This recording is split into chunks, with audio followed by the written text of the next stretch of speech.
Hegel contre le scepticisme.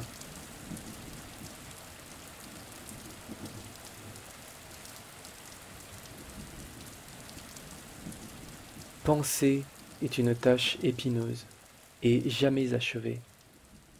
Une contradiction quelconque vient régulièrement saper les efforts de construction, au moment même où l'on croyait enfin toucher au but. La tentation est alors grande et récurrente, face aux difficultés que pose le moindre raisonnement, de suspendre le jugement, d'abord provisoirement et bientôt d'ériger le doute en absolu. On clôt alors la discussion, la réflexion, qui devient épuisante en lâchant un déprimant « tout est relatif, chacun son opinion, etc. » On finit par se demander si ça vaut le coup de recommencer demain. Mais cette question elle-même est alors déjà inutile puisque, par respect pour toutes les autres opinions, il faudra toujours revenir à cette conclusion qui invalide tout chemin parcouru. Dire que chacun voit midi à sa porte, c'est dire adieu à la pensée et à la vérité.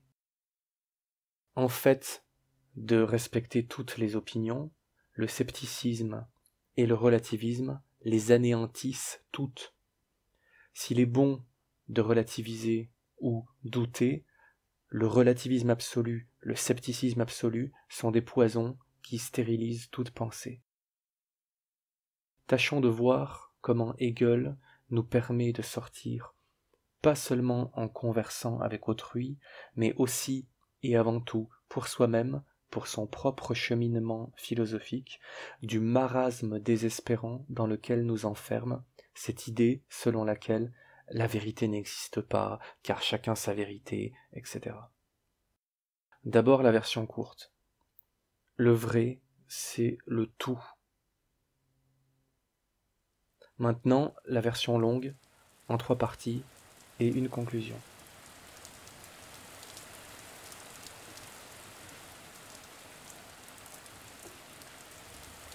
Kant est l'impossibilité de la connaissance.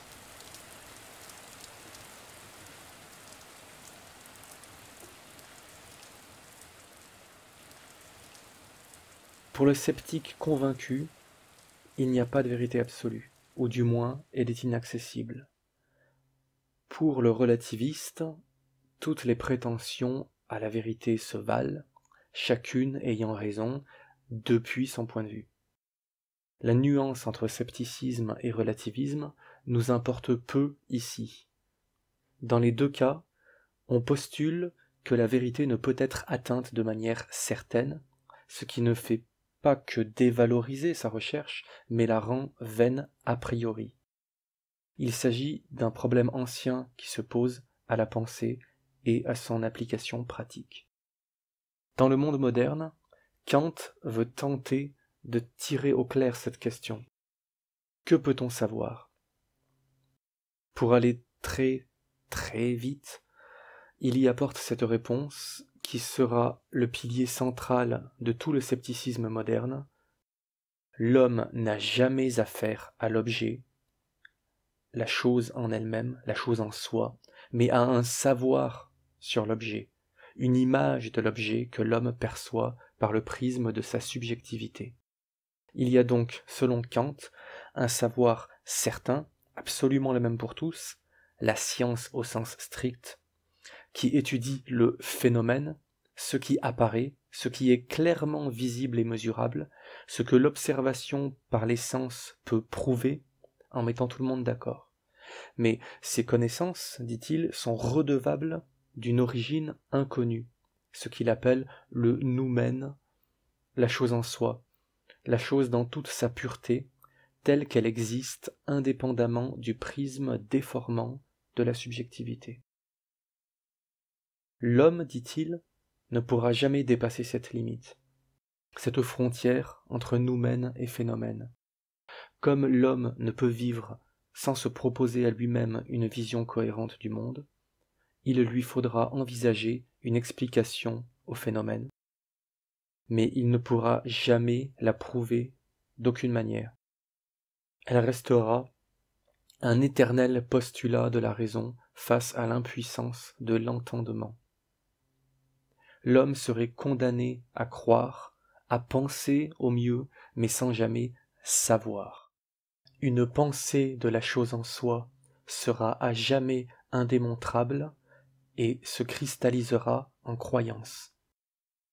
Une croyance qui se heurtera à une autre croyance dans un débat infini, puisqu'aucun des débatteurs ne pourra prétendre à la vérité.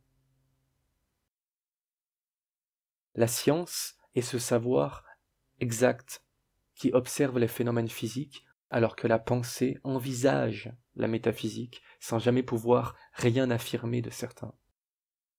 Pour les kantiens, les néo-kantiens et de façon générale les sceptiques, la vérité au sens fort est à jamais insaisissable. Ce qui déplace quelque peu, on doit le noter, l'objet de la philosophie.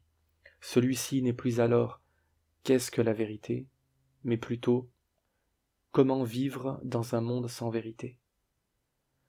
Nous ne parlerons pas ici des implications politiques d'un tel paradigme de pensée, mais chercherons à exposer comment Hegel parvient à remettre en question cette critique kantienne de la raison pure. Hegel va vouloir rendre à la philosophie son ambition, sa prétention à la vérité absolue, objective, totalisante.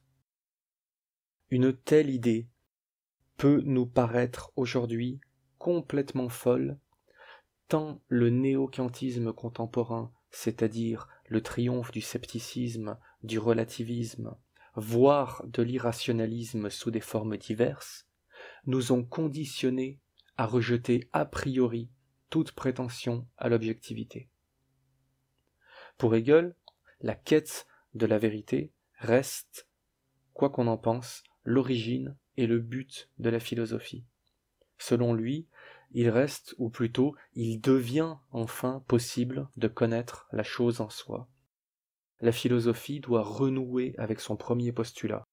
Le monde est régi par des lois que nous pouvons comprendre. La philosophie doit repartir en quête de son Graal, la vérité, celle-là même que Kant nous invitait à regarder comme une étoile lointaine, à jamais hors de portée.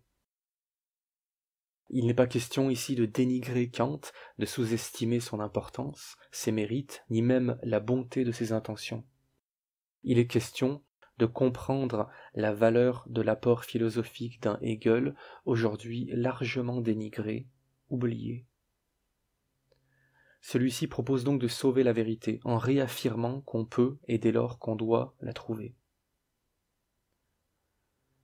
La question n'est pas seulement peut-on connaître, mais aussi bien peut-on ne pas connaître. Cette question est technique. Est-il possible de proclamer l'inconnaissabilité? Mais la question est aussi existentielle, et cela Kant l'avait bien compris. Est-il possible de vivre sans tenter de trouver du sens aux choses? Les sceptiques de tous bords ne sont-ils pas toujours déjà en train de poser un début de sens devant eux pour pouvoir avancer? Ceux qui critiquent la logique ne sont-ils pas déjà en train de le faire avec des arguments logiques? Y a-t-il d'ailleurs des arguments non logiques? En bref, on ne peut pas faire l'économie de la pensée, même si la difficulté nous pousse régulièrement à renoncer en déclarant les choses inconnaissables. Kant est donc lui aussi bien conscient qu'on ne renonce pas à la vérité, puisque l'absence de connaissance doit être remplie, selon lui, par des propositions invérifiables. Il ne proclame que l'impossibilité technique de connaître la chose au-delà du phénomène, mais tout en soulignant la nécessité d'avancer des théories la concernant. Premier point important. Selon Kant, donc, le sujet est enfermé dans sa subjectivité, car il n'a jamais affaire à l'objet, mais à un savoir sur l'objet, un savoir subjectif, susceptible d'être faux. L'expérience que l'homme fait est toujours redevable d'un cadre d'expérience, d'une perspective, d'une subjectivité, dont on ne peut sortir et qui pourtant ne pourraient être jugés que de l'extérieur. Les critères qui pourraient affirmer ou infirmer l'adéquation entre l'objet et le savoir sur l'objet doivent à leur tour être validés par d'autres critères, et ce à l'infini, d'où notre incapacité à accéder de manière certaine à la vérité de l'objet. Nous concluons donc que chacun voit midi à sa porte, et sommes perpétuellement en train de nous méfier, à juste titre, de notre vision des choses, au motif qu'elle est personnelle, qu'elle est perspective, qu'elle est paradigme, qu'elle est subjectivité.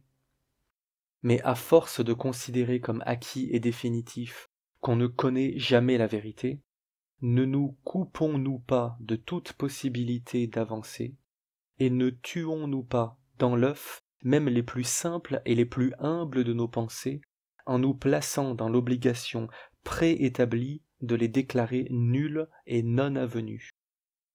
Cette prudence, même quand elle part d'une bonne intention, n'est-elle pas trop cher payée, et surtout, est-elle réellement fondée?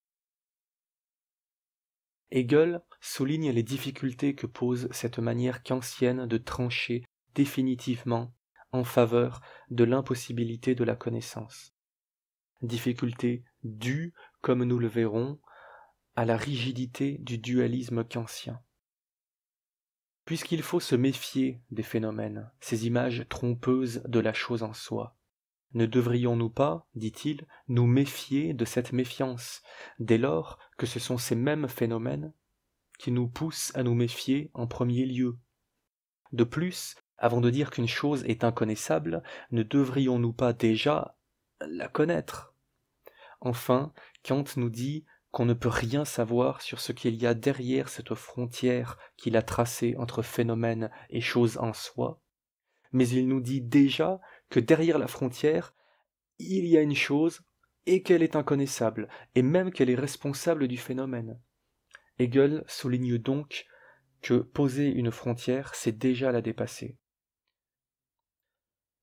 Ces premières remarques, bien connues, fragilisent la philosophie kantienne, mais Hegel critique surtout sa manière d'opposer dans ses démonstrations sujet et objet, connaissable et inconnaissable, ou encore rationalisme et empirisme. Il montrera que ces oppositions dualistes posent les questions de manière à ce qu'on ne puisse jamais y répondre.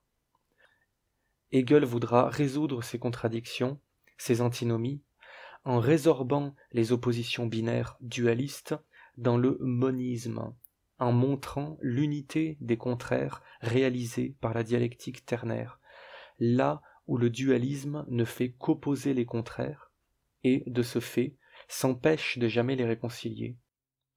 Une pensée dialectique permet de voir l'unité originelle de toutes les choses derrière la façon qu'elles ont d'apparaître comme opposées les unes aux autres. Du coup, penser un objet consistera à retrouver l'essence commune au sujet et à l'objet, là où Kant considère a priori la pensée comme un saut du sujet vers l'objet, en un bond qui franchirait un espace entre deux choses radicalement différentes, et du coup à jamais étrangères l'une à l'autre. Le passage de cette pensée binaire, formelle, qui oppose les termes, à cette pensée dialectique, qui dans un deuxième temps réunit les termes, ou plutôt découvre dans un deuxième temps que l'opposition jaillit d'une unité originelle, est la chose la plus importante à comprendre chez Hegel. C'est la chose la plus féconde, elle est au cœur de toute sa philosophie.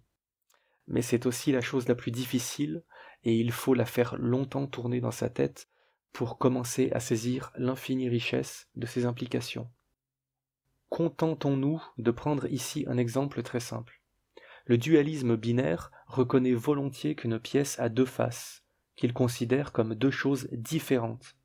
Mais le monisme dialectique souligne que chaque face d'une pièce a forcément son autre face avec laquelle elle ne forme qu'une seule et même pièce.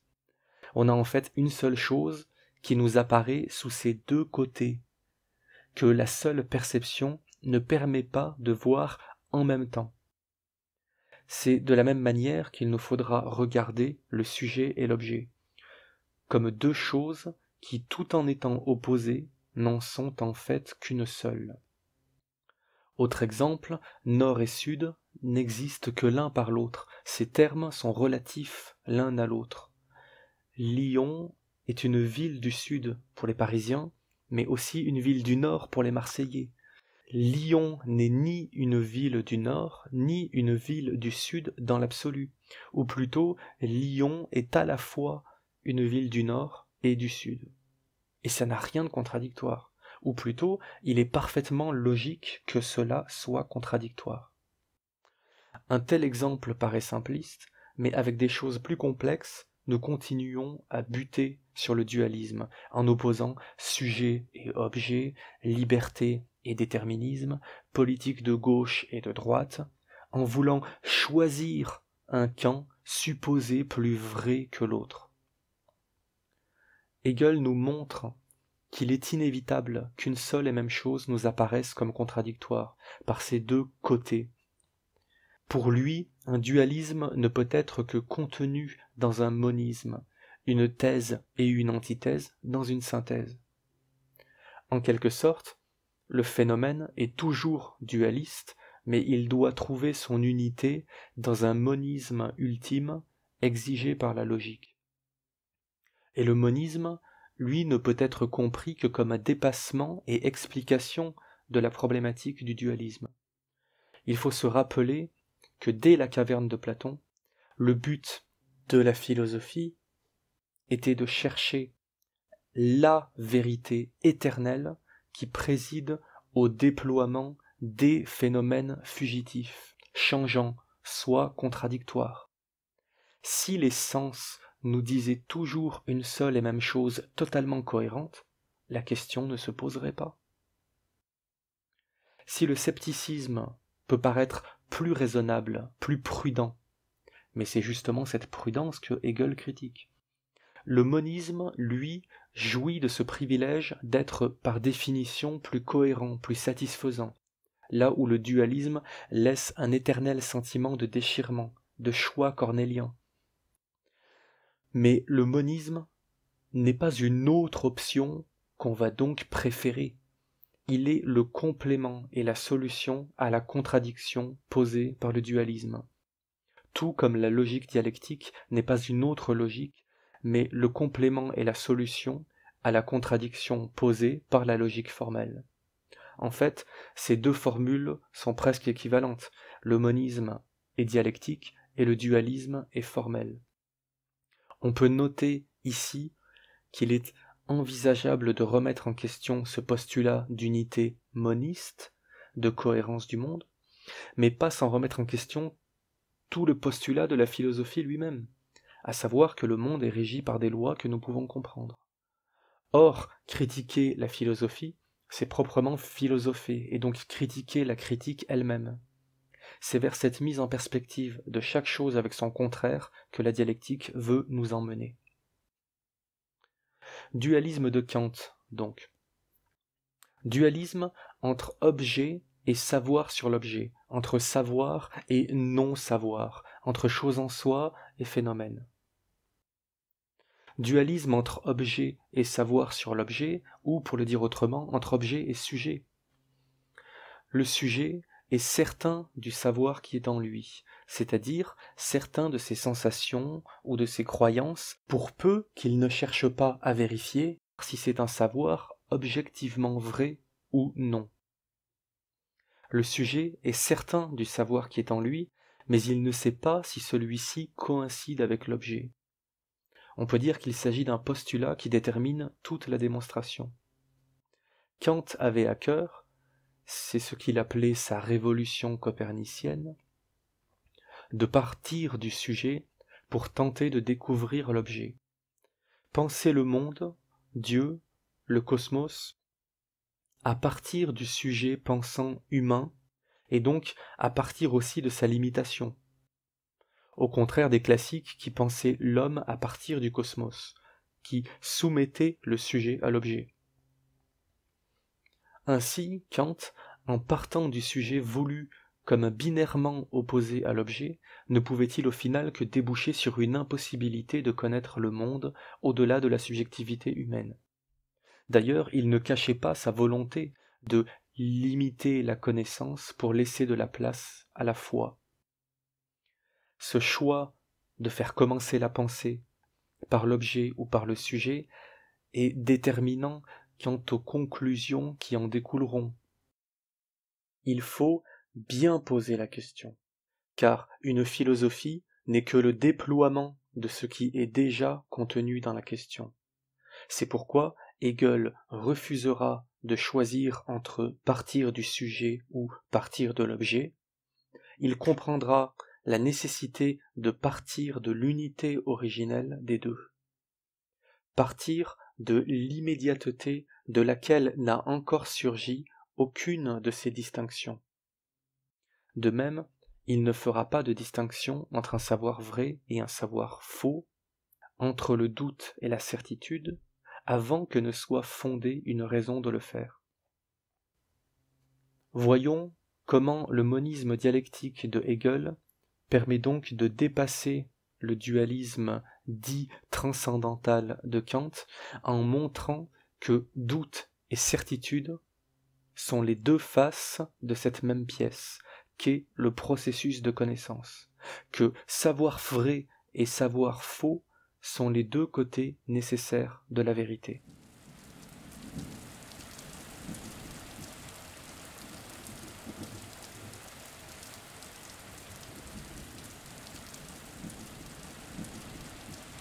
La certitude hegelienne contre le doute kantien.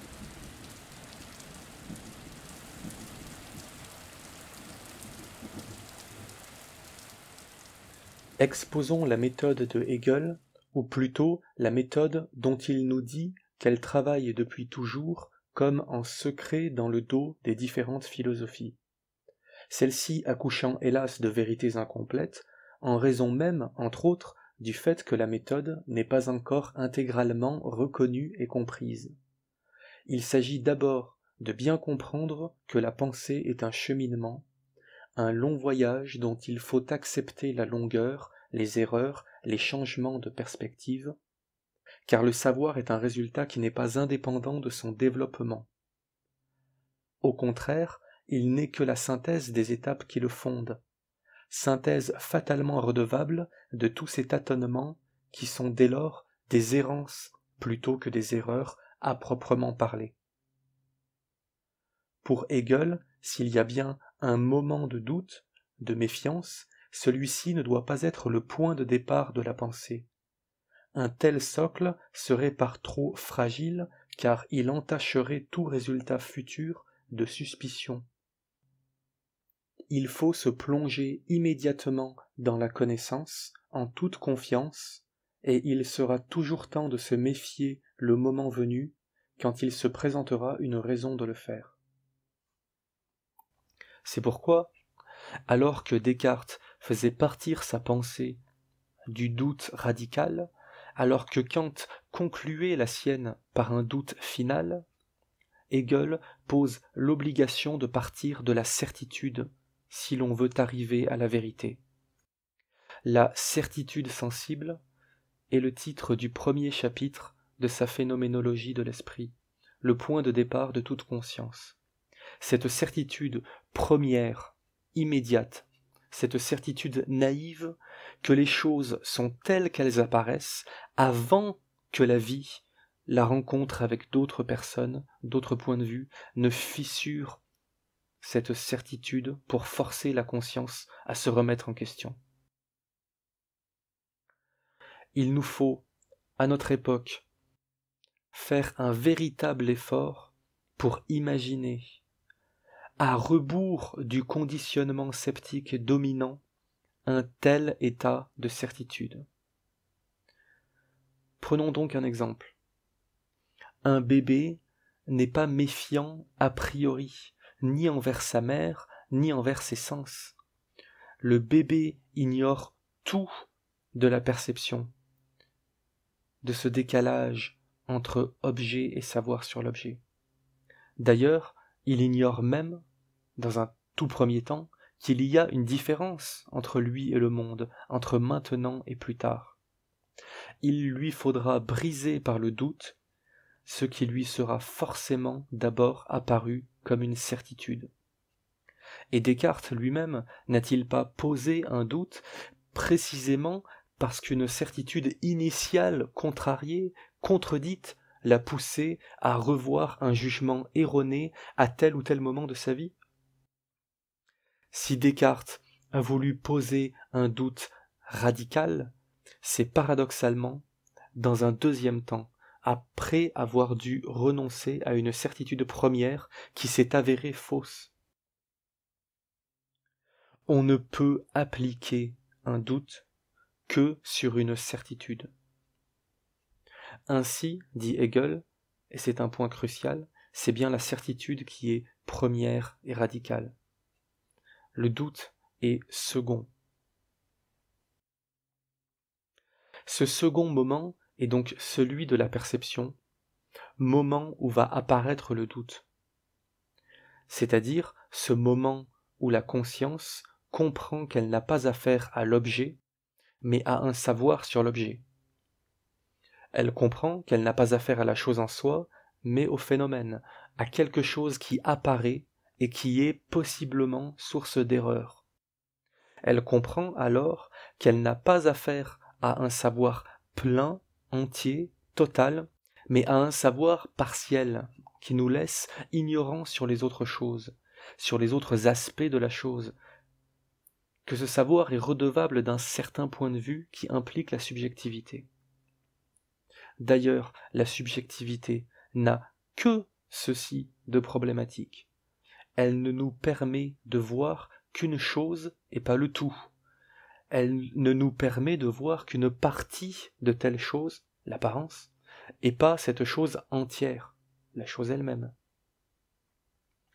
La subjectivité n'est pas erreur, elle est incomplétude. La subjectivité n'est pas autre chose que l'objectivité, elle est objectivité incomplète. Si la perception est bien ce moment de doute qui est la cause, dès le départ, de tous ces débats philosophiques, elle n'est pas la fin du parcours et ne doit pas conclure un cheminement qui ne fait que commencer. Si on part du doute, on ne peut donc parvenir qu'au doute, et on déclare donc la connaissance impossible. Hegel veut partir de la certitude pour parvenir à la certitude, ou plutôt pour parvenir à la vérité, qui est la certitude vérifiée. Il faut bien faire la différence entre certitude et vérité. La certitude, ça n'est pas être dans la vérité, mais croire qu'on y est sans y être. Le but de la pensée est d'atteindre le stade final où la certitude rejoint la vérité. La vérité ne doit pas exclure le doute, elle doit en triompher. D'ailleurs, toute l'histoire de la philosophie consiste à poser ce doute et à le dépasser, pour passer de la connaissance immédiate, qui est certitude, fatalement incomplète puisqu'immédiate, à la certitude vérifiée par cette médiation qu'est le dépassement du doute. La certitude est donc le point de départ, mais Hegel ne rejette ni le doute ni Kant. Il contredit Kant tout en le conservant, il le dépasse tout en s'appuyant sur lui. Et il fait de même avec Descartes. Il fallait, comme on vient de le voir, la certitude pour arriver au doute, mais il fallait l'impasse du doute érigée en absolu pour réhabiliter la certitude comme premier état de la conscience. Pour Hegel, la philosophie de ses prédécesseurs n'est pas une erreur, mais l'étape nécessaire d'un parcours qui se poursuit avec lui. Cette philosophie de Kant n'est une erreur que si on la prend pour la vérité absolue, au lieu d'une étape vers la suite du cheminement. Pourquoi cette certitude première se brise-t-elle, faisant ainsi place au doute? Simplement parce qu'elle n'est pas la vérité entière, absolue. Elle n'est pour le moment qu'apparence, soit une partie de la vérité. Elle n'est pas un faux absolu, car rien de tel n'existe. Même l'apparence des choses contient une part de vérité. La vérité de l'apparence. Mais tout ce qui manque de vérité dans cette apparence première crée l'inconfort de la conscience. Celle-ci est au fil du temps dérangée dans sa tranquillité par un sentiment d'incomplétude. Elle rencontre dans son rapport au monde, à l'objet, des éléments qui contredisent sa certitude, qui lui disent « tu te trompes ». L'objet de la perception est la chose. Et la chose est contradictoire en elle-même, en ceci qu'elle est changeante. La perception voit ceci, puis cela, et puis encore autre chose. La conscience a beau nier, au bout d'un moment elle ne tient plus. Le besoin de cohérence entre ce qu'elle vit et ce qu'elle pense, le besoin de vérité, la pousse à se remettre en question, à confronter sa certitude au doute, pour ne pas se sentir, si l'on peut dire, chaque jour un petit peu plus hypocrite. Elle doit désormais regarder ce qu'elle croyait vrai comme faux.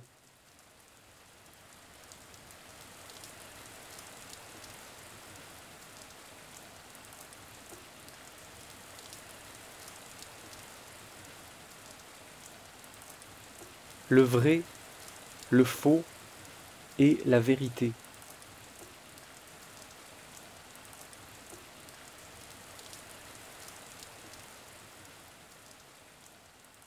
Nous sommes donc partis d'une certitude première qui s'est brisée sur un doute, à cause d'une contradiction. L'incomplétude, la disharmonie, le sentiment qu'éprouve la conscience de ne pas être chez elle, la pousse à penser les choses autrement, selon une position qui est déterminée par la contradiction. La conscience est rejetée de ce point intenable vers un autre point qui lui permettra de dépasser la contradiction, de réaliser la cohérence. Et en effet, ce déplacement, qui n'est pas un tâtonnement aveugle, puisqu'il est mu par une nécessité logique, atteint une cohérence nouvelle qui satisfait la conscience. Mais tant que la vérité absolue n'est pas totalement élucidée et dévoilée, apparaîtra une nouvelle forme d'inadéquation entre l'objet et le savoir sur l'objet. La conscience se remet alors en mouvement, de vérité relative en vérité relative, mais en progressant à chaque fois, puisqu'elle ne retombe plus dans les erreurs passées. C'est le fameux dépassement-conservation de la spéculation hegelienne. On dépasse un stade, mais tout en le rejetant comme faux, on le garde en mémoire, on le garde comme partie enrichissant le nouveau stade de conscience. Car, et là il convient d'être attentif, le faux qui est désormais su comme faux devient pour ainsi dire du vrai. Le faux devient alors la vérité du savoir, de la fausseté de ce savoir, de cette erreur ou de ce mensonge. Le faux n'est faux que quand on croit qu'il est vrai, et le vrai n'est que le retournement du faux, quand on comprend enfin que ce faux est faux, ou partiellement faux, ou incomplet. L'édifice du vrai se construit avec des briques de faux devenues vraies, ou, plus exactement, la vérité est la synthèse du vrai et du faux. Le rapport bien compris, totalement élucidé entre le vrai et le faux. Le parcours achevé. Le faux n'est en fait que du vrai incomplet.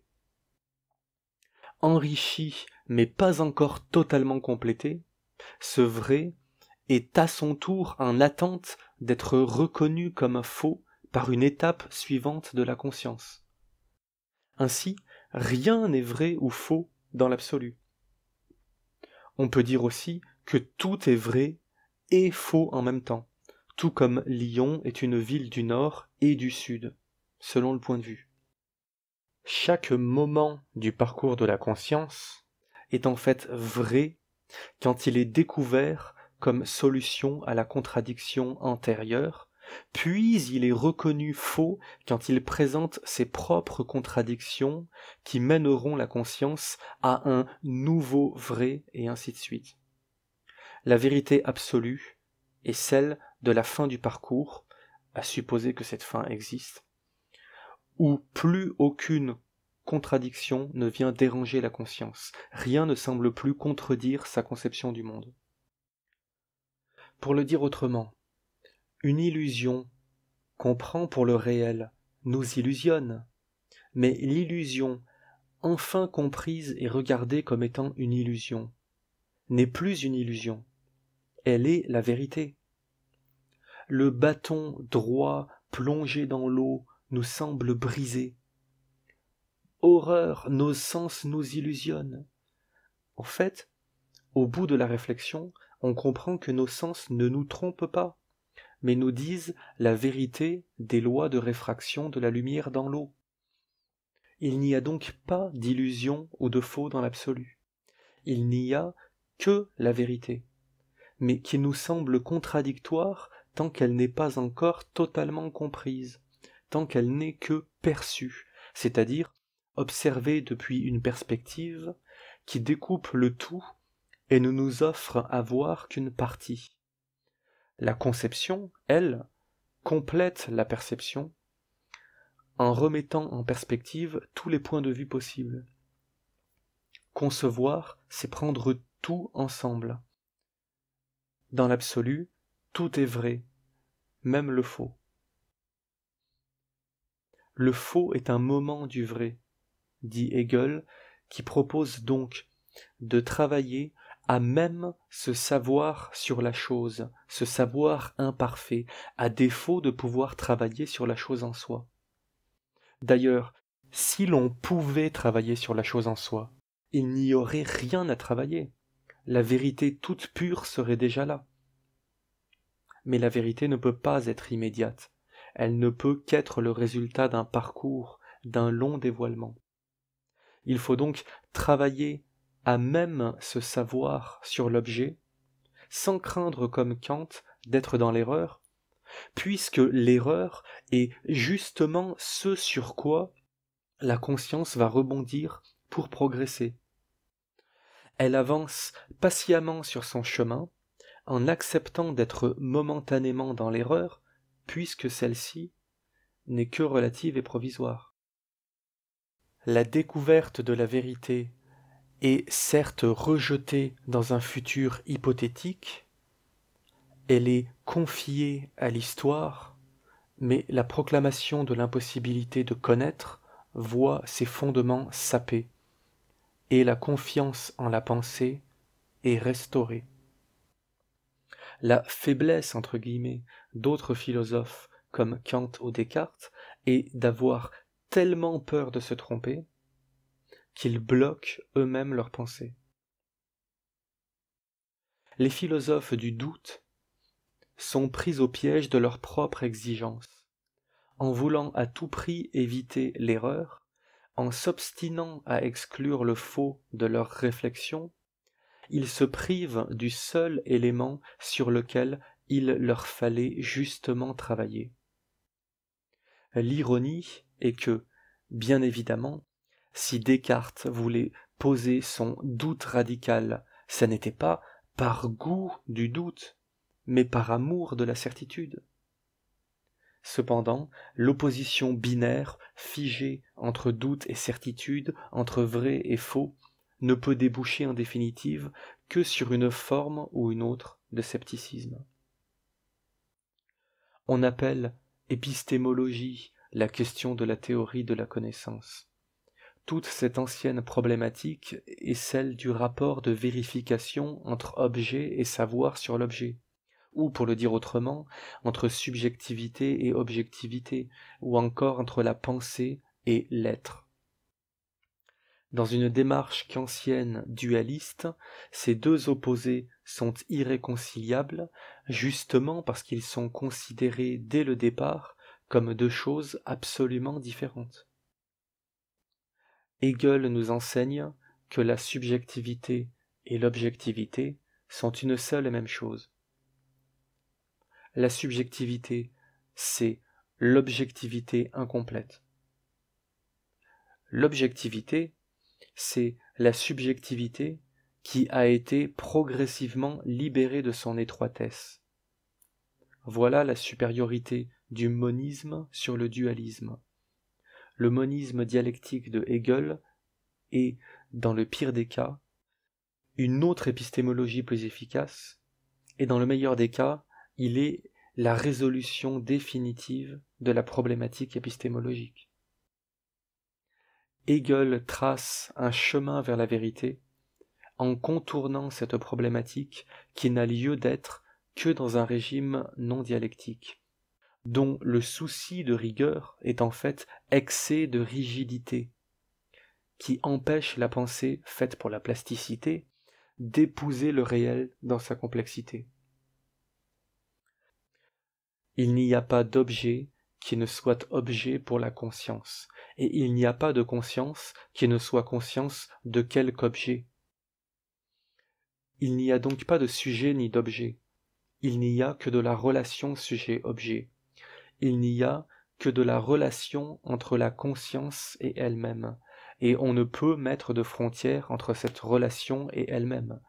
On ne peut mettre de frontière entre la conscience et elle-même. Kant voyait l'homme enfermé dans sa subjectivité, et disait que quand l'homme regarde la nature, c'est lui-même qu'il regarde à travers elle, c'est sa propre subjectivité qu'il regarde à travers elle. Ce à quoi Hegel répond « Oui, mais l'inverse est vrai aussi. Quand l'homme regarde la nature, c'est aussi bien la nature qui se regarde elle-même à travers l'homme, puisque l'homme fait partie de la nature. Ainsi, le sujet et l'objet sont interchangeables. Il n'y a de sujet et d'objet que d'un point de vue quelconque. Dans l'absolu, il n'y a ni sujet ni objet, mais que de la relation sujet-objet. Il n'y a que la nature qui se pense elle-même, qui prend conscience d'elle-même à travers l'homme, et tant que ce savoir de lui-même est incomplet, il est logique qu'il apparaisse comme contradictoire, qu'il apparaisse comme une problématique de sujet et d'objet, d'apparence et de chose en soi. La pensée, et par extension l'action, consiste précisément à libérer le monde de ce déchirement en lui-même, à restaurer l'unité, l'harmonie qui est son origine et son but. Résumons.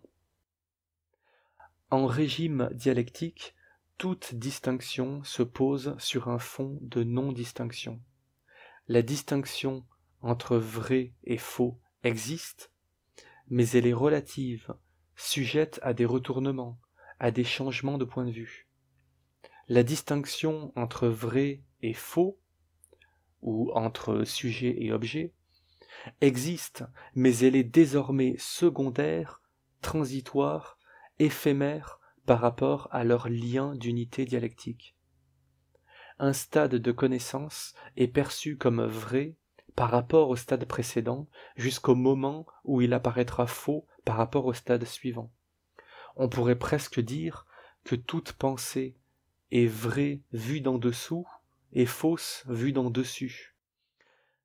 Rien n'est figé dans du faux absolu ou du vrai absolu, ce jusqu'à la vérité absolue dans laquelle tout est vrai. Il n'y a alors plus aucune place pour un résidu de faux qui serait du faux absolu et qui invaliderait toute la construction qui mène à la vérité, qui n'est vraiment elle-même qu'à la toute fin du parcours. La certitude se confond alors avec la vérité, le sujet et l'objet ne font plus qu'un. La distinction entre objet et savoir sur l'objet est totalement évanouie dans le savoir absolu.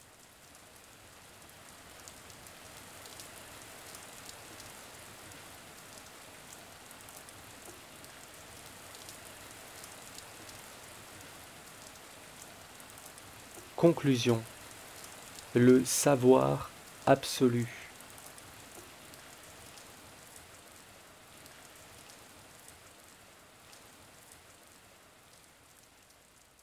La question se pose alors, y a-t-il vraiment une fin à cette série de retournements du faux et du vrai? Cette question est difficile, car il faudrait déjà être dans la vérité absolue pour y répondre. Et dans ce cas, on y répondrait par l'affirmative. Hegel lui-même n'avait pas tout à fait cette prétention. De plus, ce cheminement ne suppose pas seulement qu'un individu aille jusqu'au bout du parcours. Il faut aussi que la connaissance humaine, en tant que connaissance historique et collective, au fil des siècles, amène l'individu, nain juché sur des épaules de géants, jusqu'à cette possibilité. Sans donc affirmer ici la possibilité ou non d'une fin de ce parcours de la conscience jusqu'à la vérité absolue, soit la vérité libérée de la relativité qui l'encombrait, on doit remarquer ceci pour conclure. D'abord, même si personne ne prétend être dans la vérité absolue au sens fort, il faut comprendre qu'espérer connaître la moindre vérité relative est absurde si l'on n'envisage pas l'existence de la vérité absolue. Ce pour une raison de simple logique. La vérité relative est relative à quoi? Toute vérité relative est relative à la vérité absolue. Remettre en question l'existence de la vérité absolue, c'est retomber brutalement dans le néant du scepticisme absolu, dans lequel toute pensée est vaine. Mais c'est de toute façon impossible, car affirmer qu'il n'y a pas de vérité, c'est encore une prétention à une parole de vérité. De plus, Hegel ne parle pas de vérité absolue, mais de savoir absolu. La vérité déborde la connaissance, elle est le monde lui-même, l'être. Le savoir absolu est plutôt la vérité telle qu'elle est saisie par l'esprit humain. Il n'est donc pas question pour Hegel, quand il parle de savoir absolu, de vouloir dire par là omniscience. Mais il faut remarquer que l'omniscience n'a pas vraiment d'intérêt. Connaître la forme exacte de chaque feuille dans cette forêt ou le nombre de galaxies dans l'univers importe peu. Et on pourrait perdre sa vie à collectionner ce genre de données inutiles. Hegel parle plutôt d'un savoir absolu qui désigne une possibilité pour l'homme de trouver des réponses aux problèmes concrets qui se posent à lui, problèmes politiques, religieux, moraux, etc., grâce à une rationalité maîtrisée, une méthode qui permette d'en finir avec les éternels débats contradictoires, au terme desquels on ne peut rien conclure, car chacun semble avoir raison depuis son point de vue. Petite parenthèse.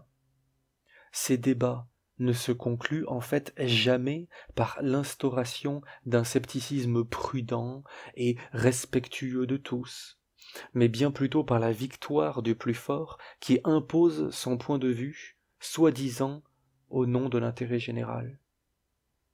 Fin de la parenthèse. C'est donc surtout à cette échelle humaine que la critique de Kant par Hegel est pertinente.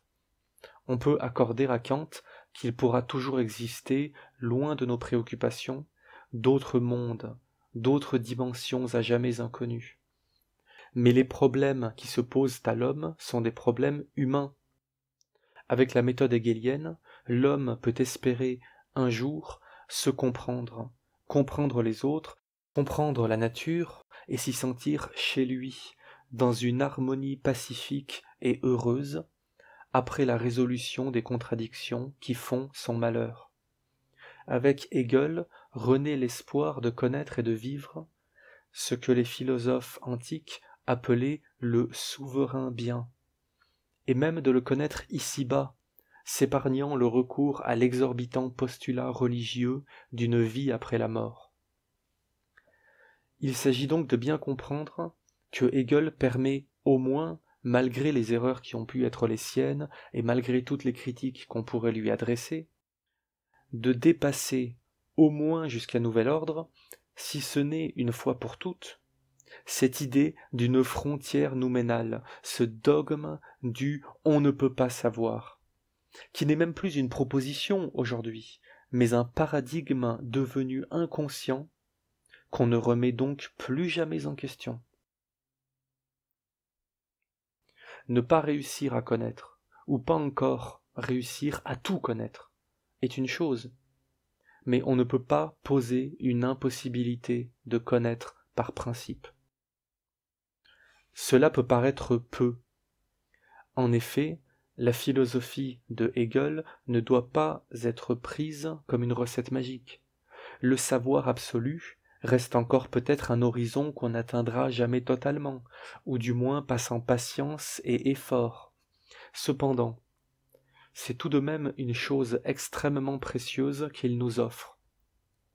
Une méthode pour ne plus jamais construire notre pensée sur des sables mouvants.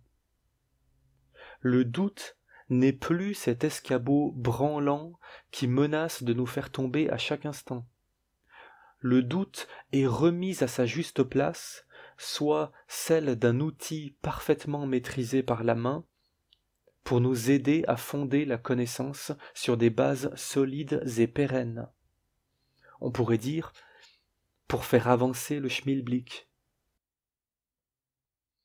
Dès lors, vouloir privilégier le doute plutôt que la certitude, soit la vérité en devenir, est une erreur, un pessimisme gratuit, ou, plus souvent encore, un réflexe conditionné ou une malhonnêteté.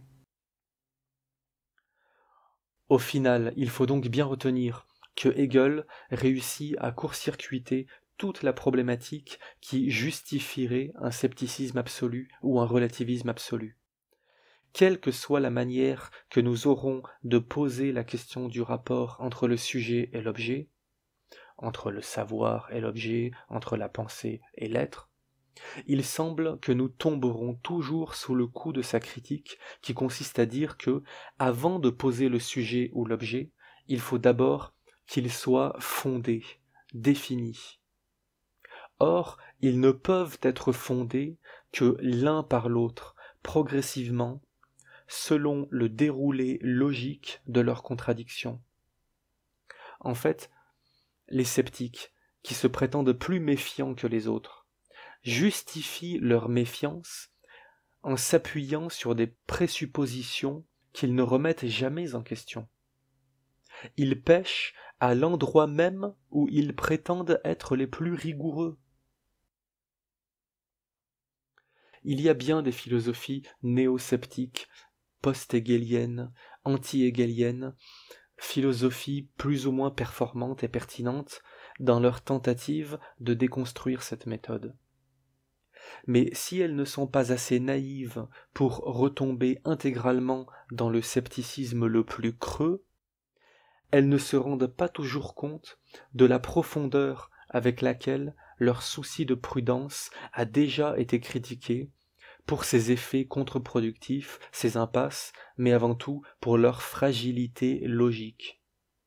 C'est pourquoi d'ailleurs les plus perspicaces d'entre eux comprendront que s'ils espèrent faire avancer la cause du scepticisme, ce n'est pas seulement à Hegel qu'il leur faudra s'attaquer, mais à la logique elle-même, au principe de raison lui-même, quitte à promouvoir l'irrationalisme.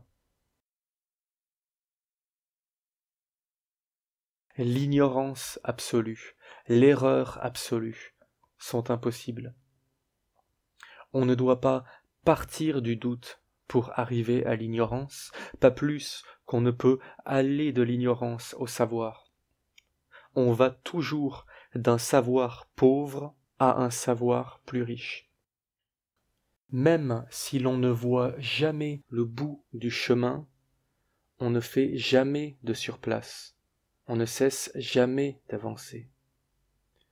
Même l'erreur est un enrichissement en devenir, car tous les chemins mènent à la vérité, pour qui veut marcher. Le scepticisme absolu est un dogmatisme, et Hegel n'est pas un dogmatique face au sceptique, il est la synthèse bien comprise et bienvenue du dogmatisme et du scepticisme. Bienvenue car il ne s'agit bien évidemment pas, en renouant avec l'idée de savoir absolu, de mépriser et encore moins de tuer les gens qui ne sont pas d'accord avec nous, mais bel et bien de cesser, sous prétexte de tolérance, de mépriser et de tuer la pensée